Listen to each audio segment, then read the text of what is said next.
On April 7th, Secretary of Defense Hegseth wrote on social media, "Coming soon, the first trillion-dollar Department of Defense budget." According to Hegseth, the Trump administration is rapidly rebuilding the U.S. military and will use every dollar wisely to enhance lethality and readiness. Earlier that day, during a meeting with Netanyahu, Trump stated that the United States has essentially approved a $1 trillion defense budget, the highest annual defense budget in U.S. history, and about 12% more than an $895 billion budget for fiscal year 2025. What does this mean? The additional $105 billion alone would be enough to build 8 more Ford-class aircraft carriers for the Navy. This isn't the first time the U.S. has made changes to its defense budget. While significantly increasing defense spending, the U.S. is also working to cut overall government expenditures. Currently, senior leadership in the Department of Defense and military branches are drafting large-scale reduction plans, aiming to cut 8% of the expenditures annually over the next 5 years. The DoD has since confirmed this initiative.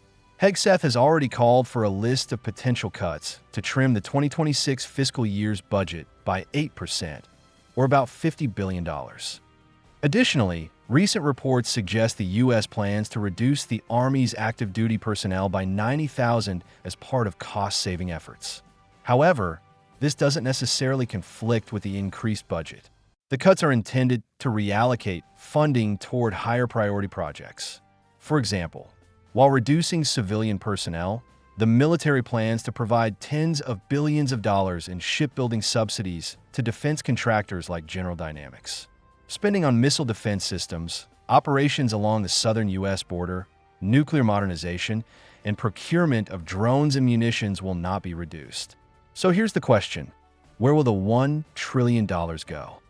Neither Trump nor Hegseth revealed specific project details, nor did they clarify whether the $1 trillion applies solely to the Pentagon or includes other agencies under the broader national defense umbrella. They merely emphasize that the focus is on rebuilding the military and countering external threats, essentially implying a major emphasis on weapon systems. Based on previous budget patterns, this could involve large-scale procurement of military hardware, such as fighter jets, submarines, and missile systems. A detailed breakdown of the budget is expected in late May. Of course, just because it hasn't been officially announced doesn't mean we can't make educated guesses about the 2026 defense budget.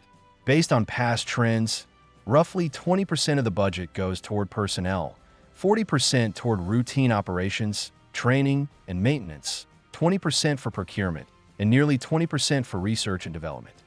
The spending on personnel, operations, training, and maintenance is fairly fixed and unlikely to rise significantly. In fact, with plans to cut 8% of personnel-related expenses and reduce troop numbers by 90,000, this portion of the budget may even shrink. That leaves procurement and R&D as the main areas for increased spending. In the 2025 defense budget of $895 billion, a total of $310.7 billion, roughly one-third, was allocated for procurement and R&D. Of this, $167.5 billion was dedicated to new equipment purchases and $143.2 billion to R&D. Looking at the spending priorities, the U.S. military strategic focus in 2025 falls into 5 main categories: naval, land and air platforms, nuclear forces and missile defense/strike capabilities, long-range firepower, space and orbital systems, and cyberspace. We'll go through each one next. In a land, sea, and air equipment domain, the core principle could be summed up in one word: buy. On the Air Force side, about $61.2 billion is allocated for aircraft, including the F-35, F-15EX, B-21 bomber, KC-46, a refueling tanker, special mission aircraft, and unmanned aerial systems. The Navy plans to spend $48.1 billion on new procurements in 2025, ordering 6 warships, including 1 Virginia-class nuclear submarine, 2 Arleigh Burke-class destroyers, 1 Constellation-class frigate, 1 landing ship, and 1 amphibious transport dock. Additionally, $2.3 billion is allocated to the Ford-class aircraft carrier. As for the Army, the budget is relatively modest, just $13 billion, mainly for purchasing new equipment like JLTV, amphibious combat vehicles, and the XM-30 armored fighting vehicle. That basically sums up the land, sea, and air equipment expenditures for fiscal year 2025. It may seem simple on paper, but the total already exceeds the combined defense budgets of Russia, India, Saudi Arabia, and the United Kingdom. So, for fiscal year 2026, will the U.S. increase its weapons procurement budget? In my view, yes, and significantly. In the Air Force, a new sixth-generation fighter jet, the F-47, will be introduced. This aircraft is intended to replace the F-22 and become the most important U.S. air superiority fighter in decades. According to Trump, the F-47 will be the most advanced, most powerful, and most lethal aircraft ever built. But from another perspective, powerful also means expensive. The F-47's R&D and production costs are sky high. The engineering and manufacturing development contract alone is worth over $20 billion, and the entire program could cost hundreds of billions, with a per-unit cost of $320 million, nearly double that of the F-35A. On the Navy side, the F/A-XX project is nearing completion, with Boeing and Northrop Grumman as the final contenders. Since Boeing has already secured the F-47 project, it's highly likely the Navy will award the F/A-XX contract to Northrop Grumman. On April 1st, there were even April Fool's jokes about Northrop winning. A false rumor, but not far-fetched. An official announcement could come soon. Like the F-47, the F/A-XX is packed with top-tier features, sixth-generation, stealth, and carrier-capable, keywords that scream budget explosion for the Navy. Furthermore, the Navy has a 30-year shipbuilding plan. On January 6, 2025, the Congressional Budget Office released an analysis of the Navy's shipbuilding strategy through 2054. As of December 1, 2024, the U.S. Navy has 295 active ships. The CBO estimates that the Navy's new 2025 plan will increase that number to 390 ships by 2054. The plan calls for 6 ships in 2025, 51 ships between 2026 and 2029, 307 ships between 2030 and 2054. That's a total of 364 ships over 30 years, averaging about 12 ships per year. While this includes smaller surface vessels and unmanned systems, that's still a massive investment. And shipbuilding is even more expensive than aircraft procurement. As for the Army, it's not as extravagant as the Navy or Air Force. Its most expensive new equipment is the M10 Booker light tank. According to plans, the Army will begin full-rate production of the M10 in 2025 and continue through 2035, with over 500 units to equip 12 light tank battalions. Another upcoming purchase is the next-generation squad weapon, which has a large order volume but is relatively affordable, priced at $9,200 per unit. When you add up all three branches, the budget increase becomes inevitable. And that's without even touching on other major areas like nuclear weapons and missile defense systems, which are also major budget drivers.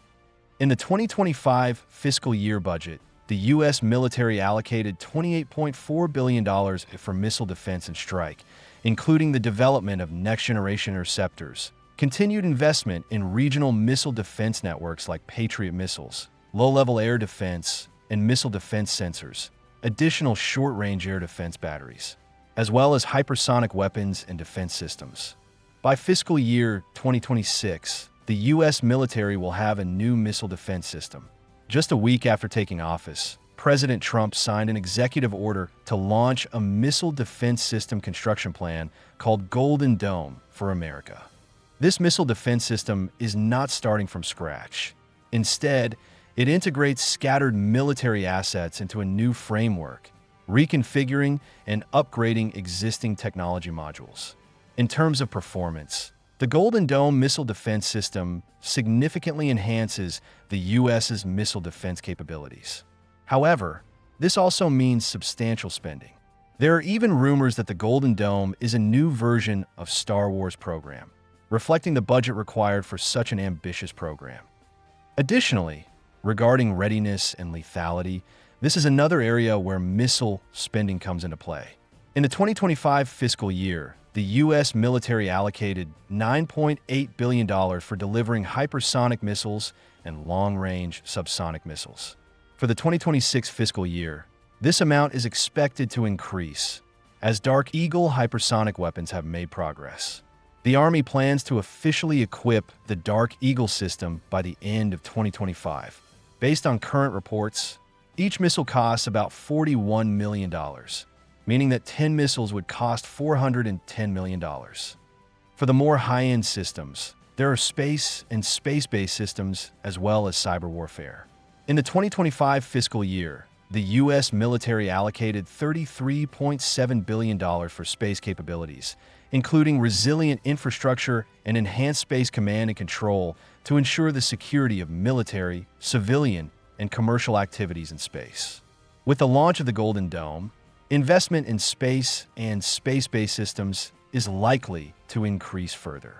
Cyber warfare activities received a budget of $14.5 billion. This is crucial as unmanned weapons prove the importance of cyber capabilities. According to the Pentagon's reports, the defense industry faces a 37% production gap in areas such as missile defense systems, fifth-generation aircraft, and cyber warfare equipment. It can be expected that in the 2026 fiscal year, expenditures in areas such as weapons, missile defense, and cyber warfare will likely increase even further. Adding up these expenses, the trillion-dollar budget will quickly be exhausted. Considering the ongoing reduction plans, it seems that $1 trillion should be sufficient. That wraps up this video. What do you think? How else could the U.S. military spend this trillion-dollar budget? Feel free to leave your thoughts in the comments below, and let's discuss together.